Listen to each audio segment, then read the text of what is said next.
Mwanamke ni vizuri kupata mtoto ukiwa chini ya miaka 35. Haimaanishi kwamba ukiwa na miaka 35 na kuendelea hauwezi kupata ujauzito. Hapana, unao uwezo wa kushika ujauzito.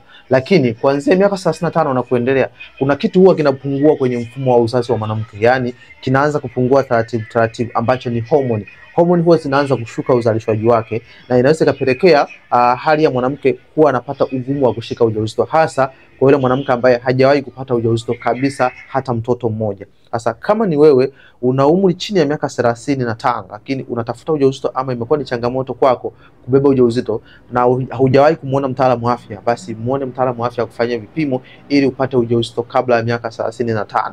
Lakini kama tayari umeshafikisha umri wa miaka 35 na haujafanikiwa kupata ujauzito, pia kuna namna ya kupata matibabu ambayo yanaweza kukusaidia ukaondokana na changamoto hiyo na ukabeba ujauzito. Inawezekana unasumbuliwa na hormonal imbalance ya muda mrefu, inawezekana una maambukizi ya PID ya muda mrefu, inawezekana mirija yako ya uzazi imeziba au hata una uvimbe kwenye uzazi au kwenye ovary. Hali hii inaweza kukufanya kweli ukashindwa kupata ujauzito.